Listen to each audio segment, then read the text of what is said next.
Good afternoon. It's the 23rd of July, about 3 o'clock, and I'm standing on Folly Bridge. That's looking south down the Abingdon Road, and that is looking east along the Thames. And I'm going to walk along the Thames once more and see how things have changed since I was last down here. It's a nice sunny afternoon though, with cloudy intervals.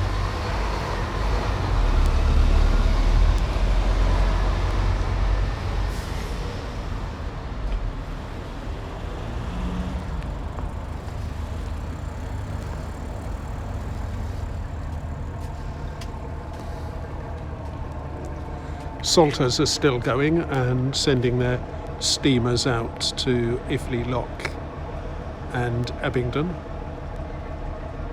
That's a very nicely painted one. Looks as though it's just about to depart.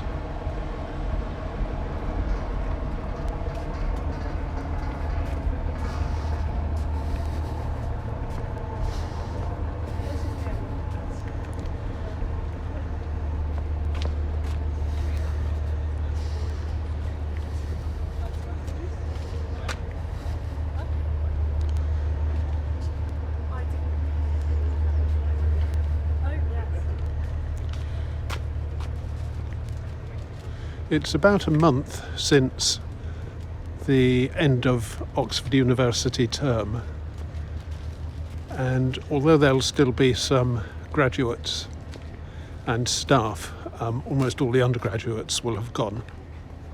So I'm not expecting to see a lot of university rowing from them.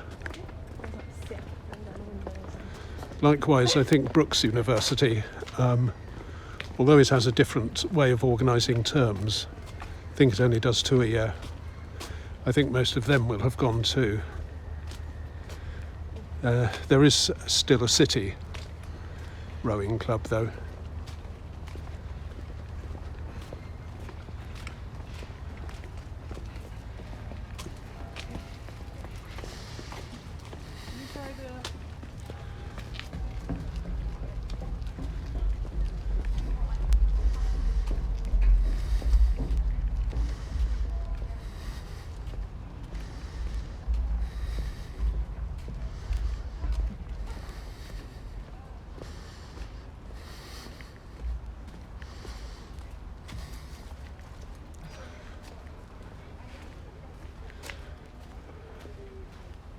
School holidays have just started, and living in Oxford with its abundance of schools, it's impossible not to notice the number of school grounds and school premises that are now being used for holiday camps of one type or another.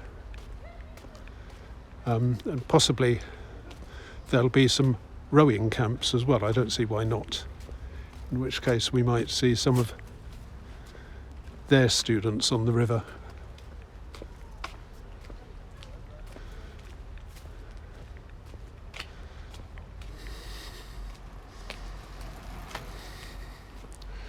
The cricket ground opposite is quiet.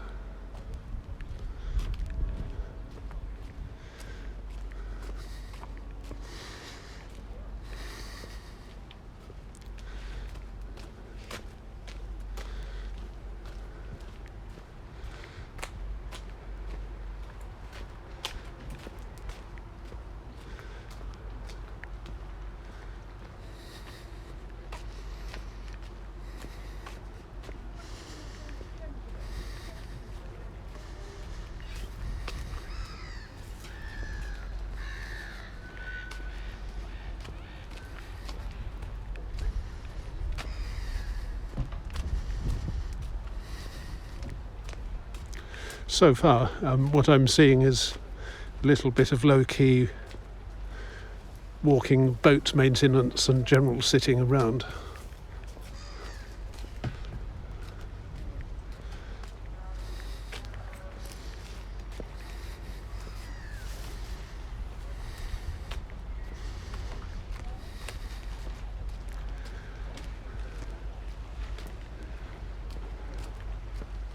We're definitely into high summer as regards plants. Now things are overgrown and tangled, no more fresh green spring leaves.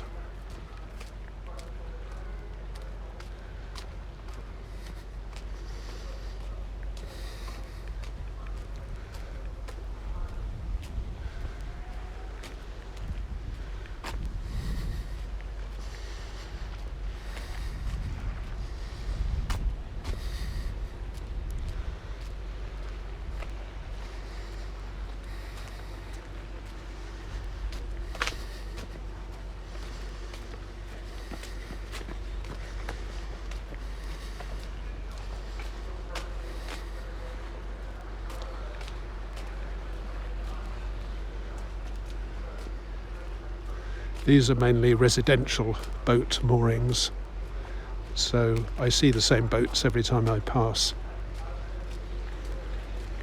The orange one is distinctive, and that's been there for ages.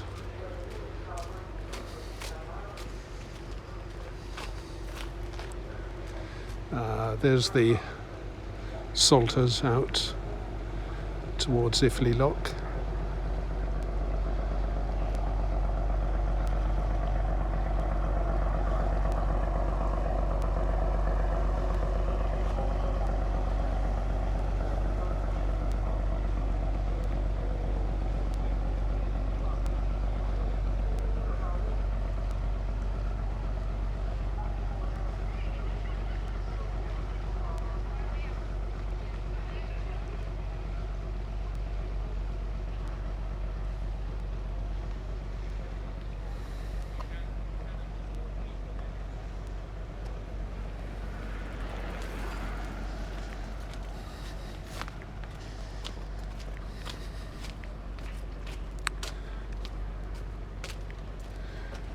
That bit of land, well, the bridge joins it Christchurch Meadow, and the land itself is called Boathouse Island. It's where the modern college, comparatively modern university college boathouses are.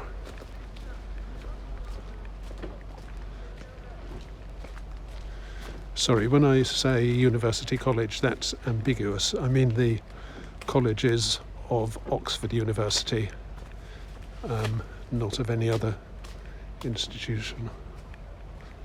And most of the boathouses, well, there's one open. Graduate rowing, probably.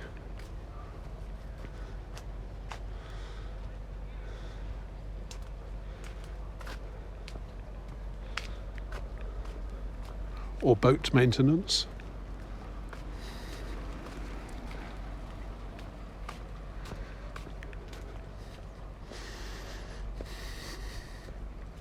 I don't actually know who maintains the boats belonging to the various colleges. It's probably a skilled job that students themselves can't do. I suppose you have to be able to detect minute cracks, for example. And these days there must be a lot of safety regulations. So possibly the colleges have staff to do that, or they hire subcontractors to do it, and that's what's going on over there, guessing.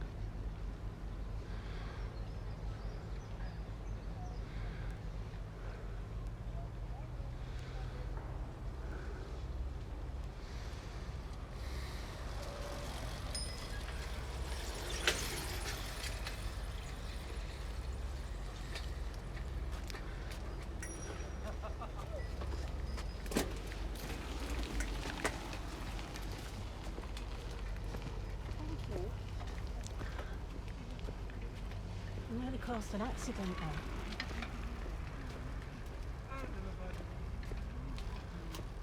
Hi. Welcome to my channel. Oh.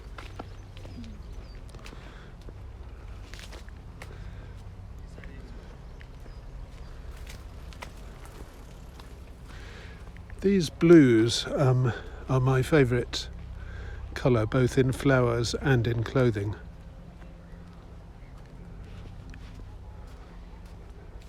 if you look at the people around you, most of the clothing you can buy seems to be black, grey or brown. How much nicer it would be if it were like the flowers.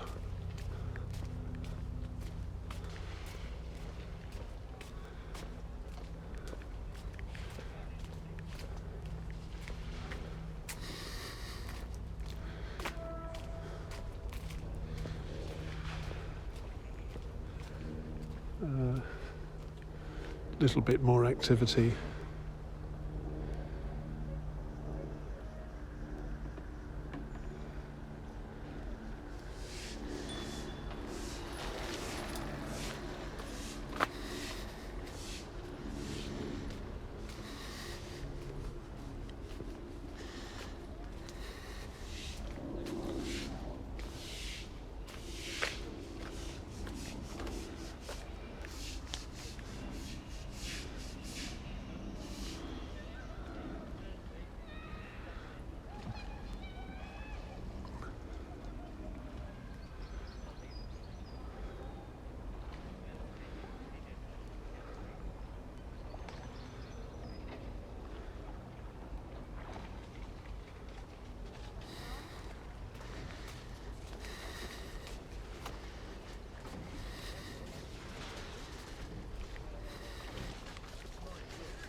Ah.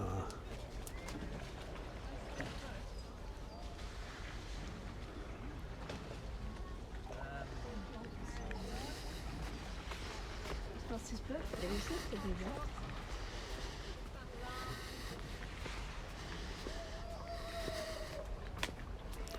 This is much easier than getting up and down the towpath was during Saturday of summer 8, when it was full of spectators and coaches shouting instructions to their rowing teams.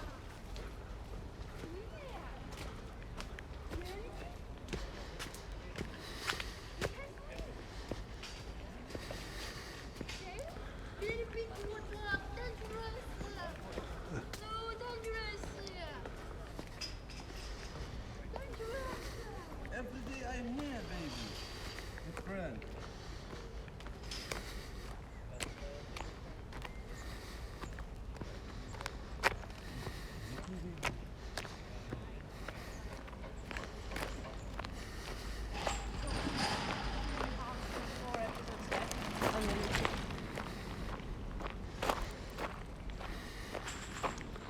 That's the Oxford University boathouse, used also by colleges that don't have boathouses of their own.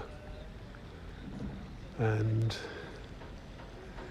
it's quite a modern style, built to replace one that was destroyed by fire.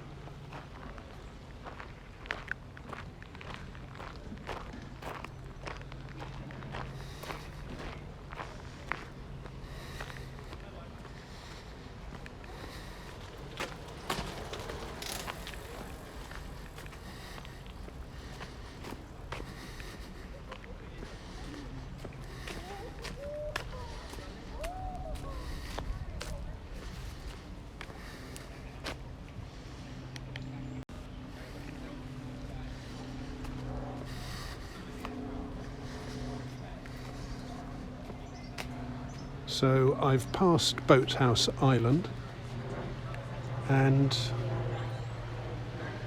Boathouse Island was cut away from that piece of land where the person with the bike is standing. Cut away from it, I think, at the end of the 19th century by Christchurch. I can't remember why. Now, it's a nuisance because it means that you can't go down that bank and get onto the land, which would then take you fairly quickly to Iffley Road.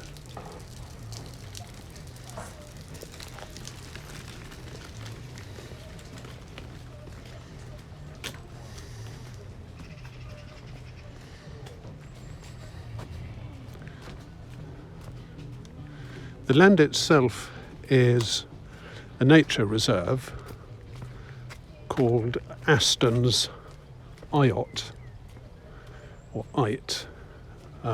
That's spelt E-Y-O-T. And as is the way with English spelling, I'm not quite sure about the pronunciation because I've never heard anybody say the word. And our spelling is so unpredictable that it's impossible to know what something sounds like unless you have heard it said. It comes from an old English word for island, apparently, and that's the I part. It's also seen in names such as Hinksey, where the EY means island, and lots of other places around Oxford. Osney was an island, Medley, and so on. I'll probably think of half a dozen others as soon as I shut off the video. I must check this, but I think Hinksey meant Horse Island, and maybe related to the name Hengist, as in Hengist and Horsa.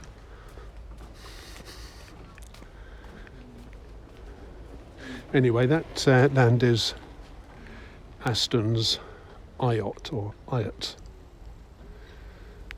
I think there are badgers there.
What's this?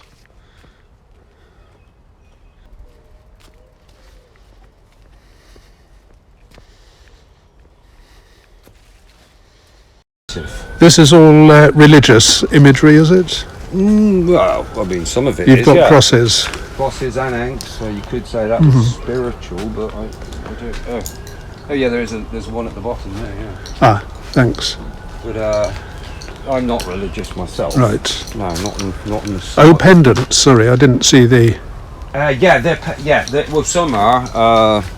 They're wall art pendants. Right. That's a pendant. I mean, they're wall art, but they're also on strings. So arguably, they're all pendants. So somebody apart could from wear. these two. Somebody could wear them as a necklace. You might be a bit heavy. Well, that one would. That would be okay. Oh, that one, yeah, that one, and That's a that nice one. one. I mean, people do buy those women to Yes. wear them with particular dresses, you know, Yes. going out or whatever.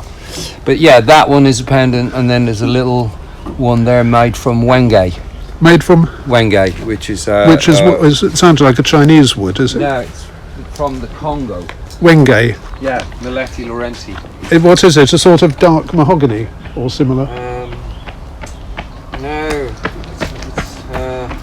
Alright, buddy. Hello, man.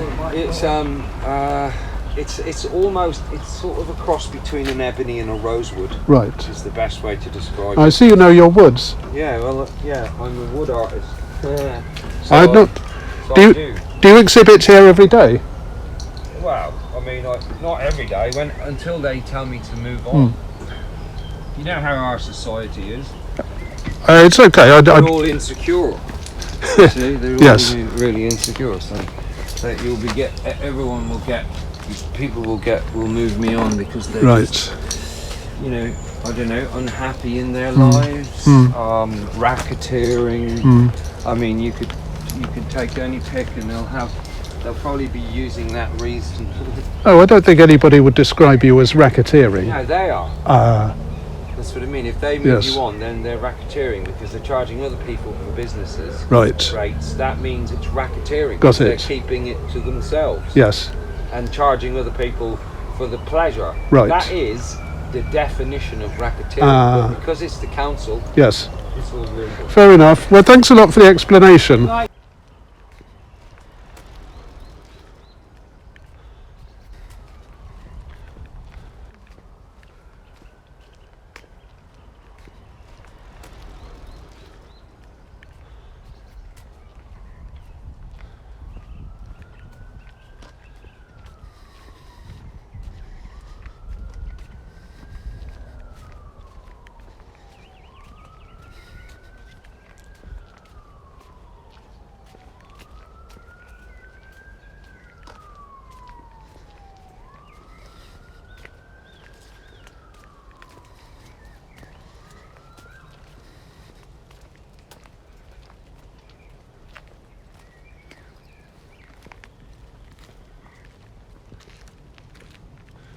Right, well, we're now coming up to Hertford College Boathouse, which is the last one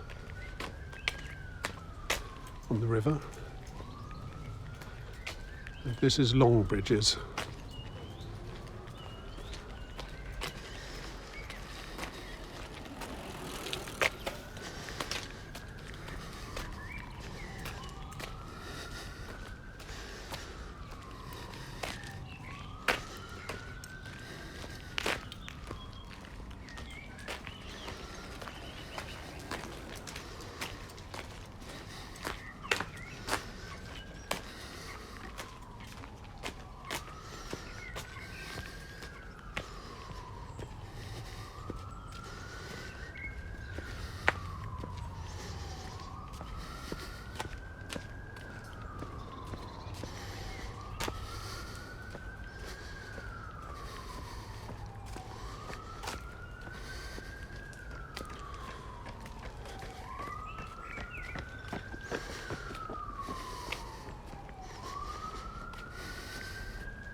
This is getting into seed now. I don't know how many people watching this will know the plant. It's a variety of balsam, impatiens, And the seed pods, you can see the little seed pods. The seed pods grow and stay the same shape but become quite a bit bigger. And then when they're ripe, they become touch sensitive. So if you touch one, the sides of the pod detach from each other and uncoil. And as they uncoil, they fling the seeds violently in all directions, which is a good method of dispersal. When I talked about Oxford weed last week, I talked about how the flower stems of the ivy-leaved toadflax are phototropic at first. They move towards the light so that pollinators can find them. And then when they've been pollinated and the seeds are growing, they reverse that behaviour, so they move away from the light and stick their heads into crevices in the wall, finding somewhere for the seeds to germinate. Well, these plants are a lot bigger and they need much more room than ivy-leaved toadflax, so they have to fling their seeds quite a lot further away, and they do manage it. The pods go off with quite a pop when they're ripe.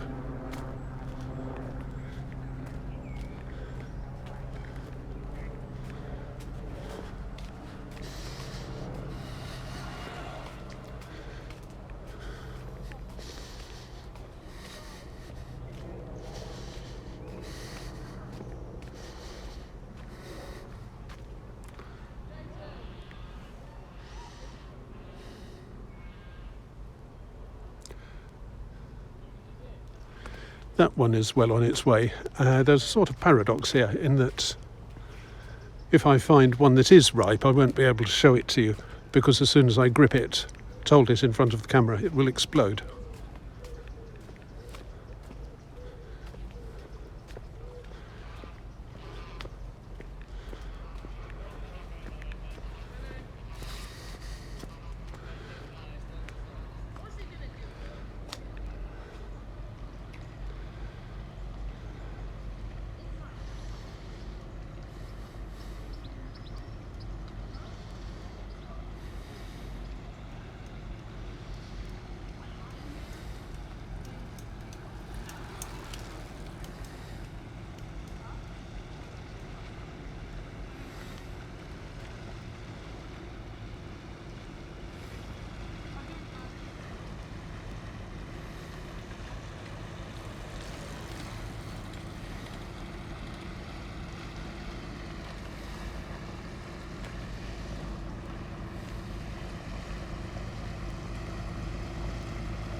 I didn't note the name on the steamer that we saw near Folly Bridge, so I am not sure whether that's the same one or not, but the group of people looks the same. Passengers. So probably it's been down to Iffley Lock and is now coming back. And I'm going to walk down to Iffley Lock myself. I haven't made it before because of battery limitations, but I think I'm okay this time. Let's just show you some nice plants. Red and, well, it's not quite red, is it? Sort of reddish purple and blue. I think this one is scabious, and the other is some sort of knapweed or cornflower. It's got those characteristic heads that look like Scottish thistles. And there are garden plants related to those which are shorter, have bigger leaves and bigger flowers. So that's a very pretty arrangement. Well done, nature.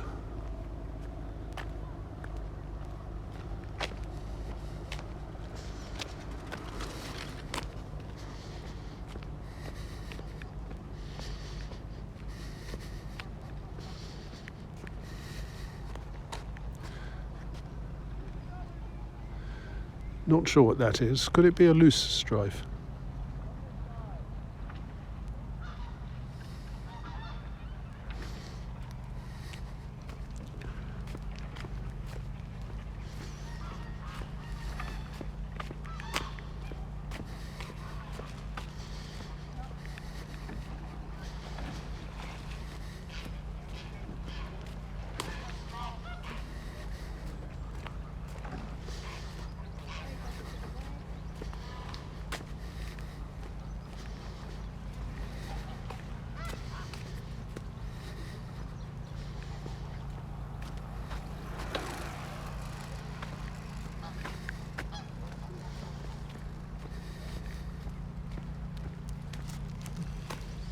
Nope. Lots of geese.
This is Donington Bridge, which I've talked about several times before.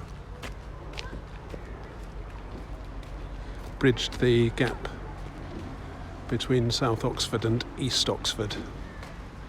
In that direction is the Abingdon Road, and in that direction is Iffley, or Iffley Road.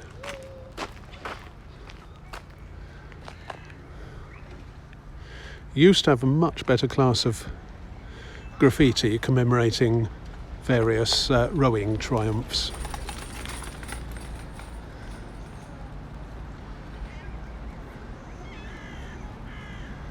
There's a winged something or other on the left of the bridge. I'm not quite sure what.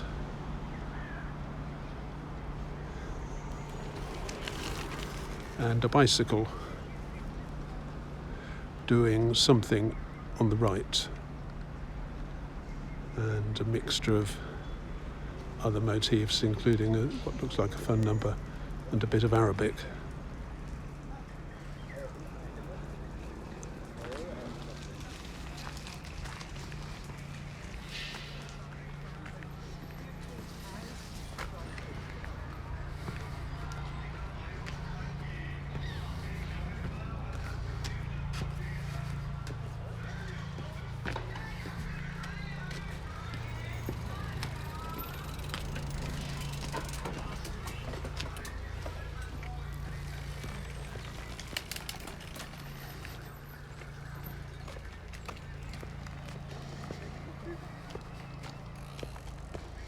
And now I'm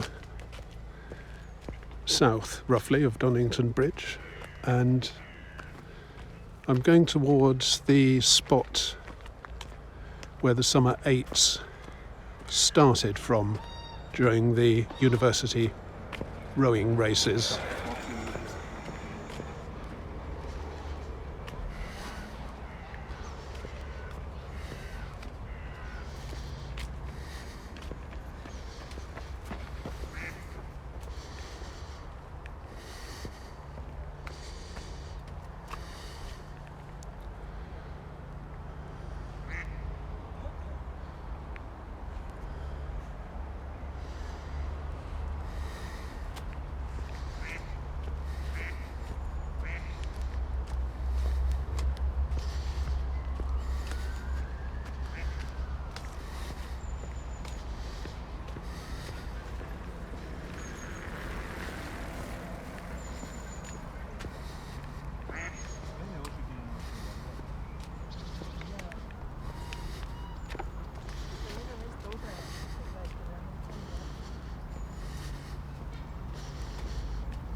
That's a nature reserve.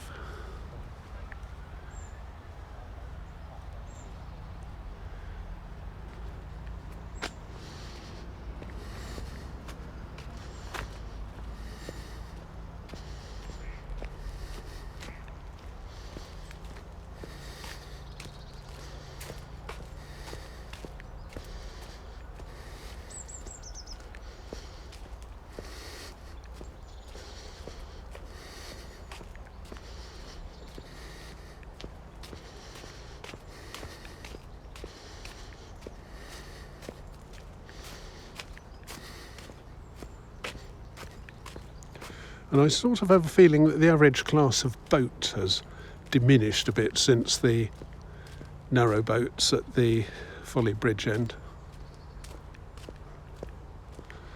I can't see that one going anywhere in a hurry.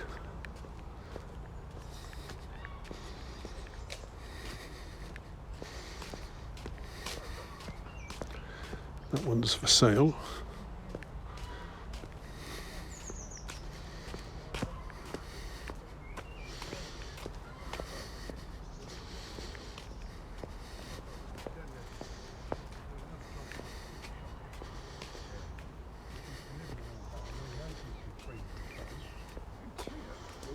She works another job all day, just takes a couple of hours in the week.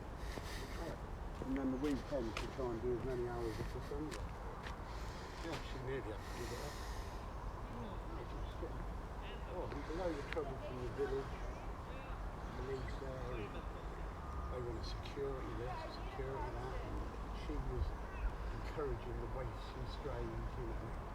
But she was the only one in lockdown that was ever charged a phone. She was the only one who did that for her. She worked out for her.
That's another Salters which looks completely empty.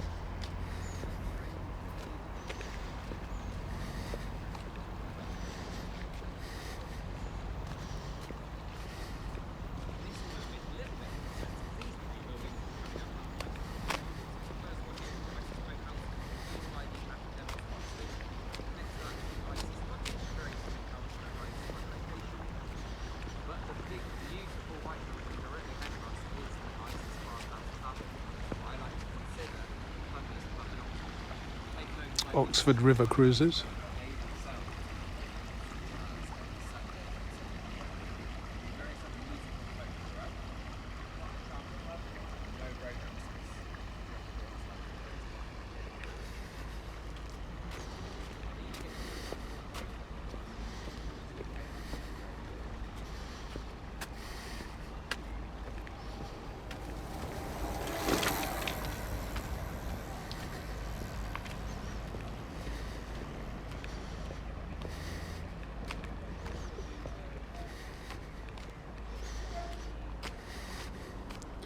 And this is Iffley village that I'm coming up to.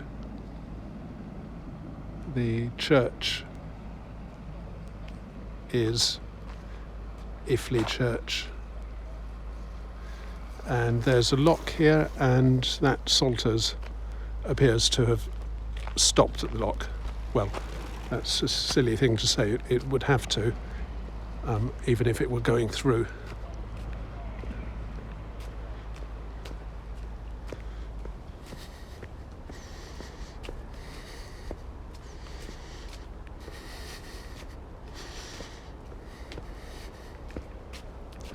That is a very nice pub with a huge front garden. It's not open every day, unfortunately, but it has some good beers. Chiltern Brewery, I think, and it's worth going to.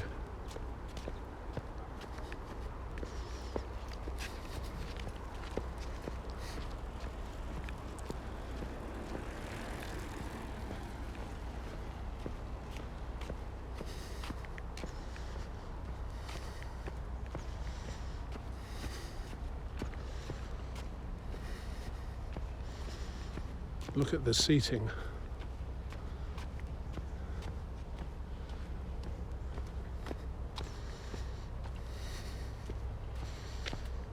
I'm not sure I've ever seen anywhere with so many benches.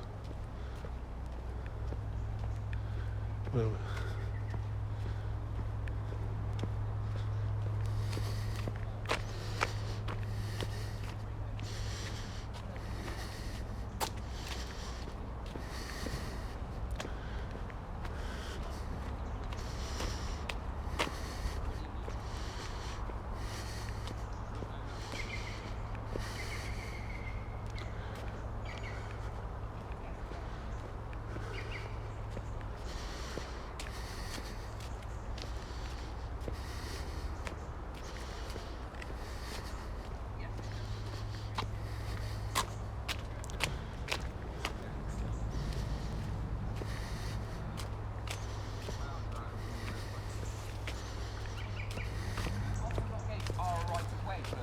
looks as though Oxford River cruises are not going through the lock. They're going to turn back.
Yes, yes. And you can moor, like if you're going to Chester, you just moor under the city wall. They want to pay for accommodation. You can get into Cambridge, you can get into Oxford, and all places.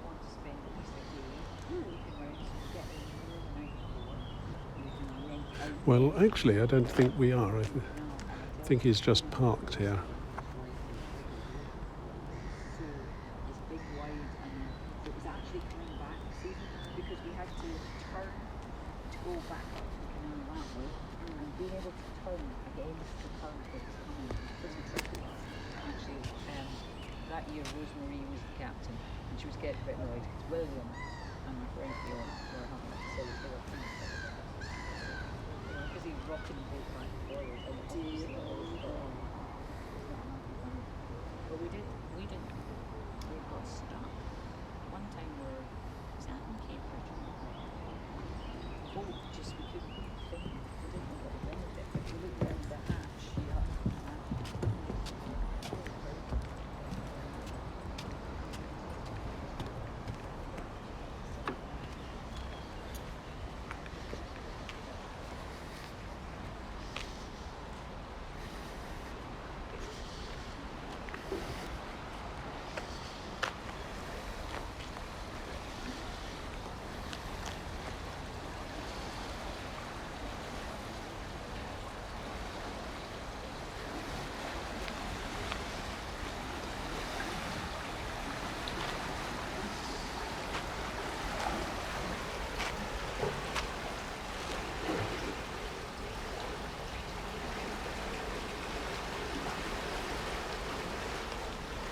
Let me read that in case it's not legible on screen. The original pound lock at Iffley, which was built and in use by 1632, was one of the first 3 pound locks on the Thames. The others were at Sandford and on the Swift Ditch. The present Iffley Lock was built in 1923.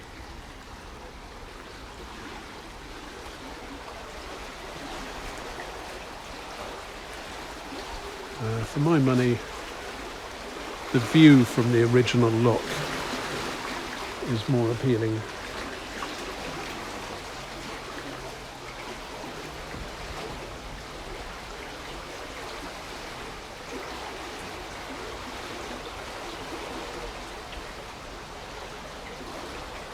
So that's the view south to London, and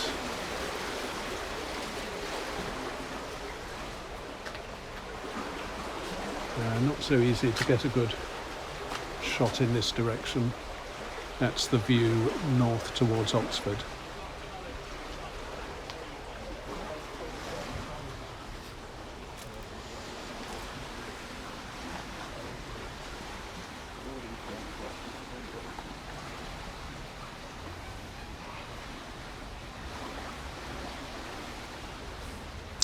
Okay, so that's the Thames going south again, about a month after I did it last time, and I've gone a little bit further from Folly Bridge to Iffley Lock, and I'm going to stop here. See you next time.